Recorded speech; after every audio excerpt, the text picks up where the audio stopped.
Swiss darning is also known as duplicate stitch, and basically what you are doing is duplicating the shape of a knitted stitch on top of an existing stitch. To do this, it's best to use a blunt ended needle like this one. Begin by coming in at the bottom of the work at the base of a knitted stitch. A knitted stitch, when the fabric is the correct way up with the cast on at the bottom and the cast off at the top. A knitted stitch is an open V.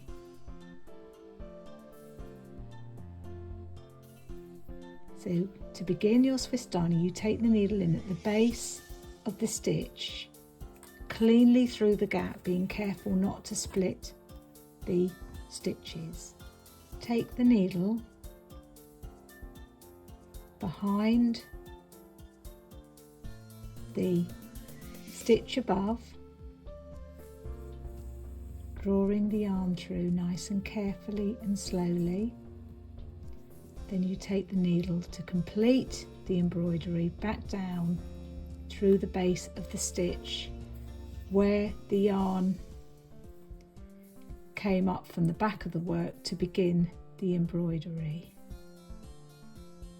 You need to be very gentle on how much you pull the yarn because you want it to cover the stitch and not expose the stitch underneath. Let's go off to the right here, so in at the base, across the middle of the stitch above, and then back down through the base.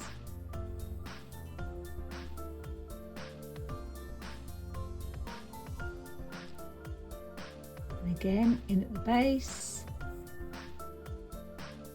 across the middle, the stitch above, and down through the base.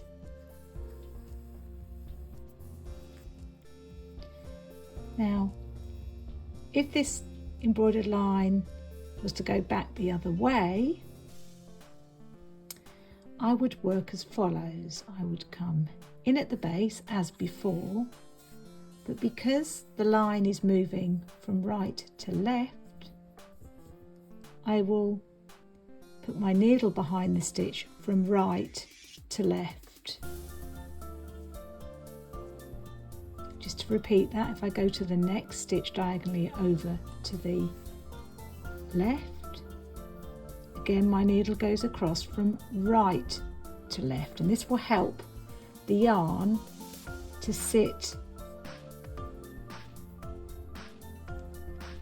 better across on the stitch. It will just make the embroidery look a lot neater.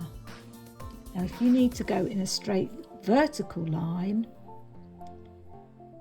you're going in through the middle as before, the middle of the stitch below, but it's at the base of the new stitch that you're embroidering. Needle through the middle of the stitch above,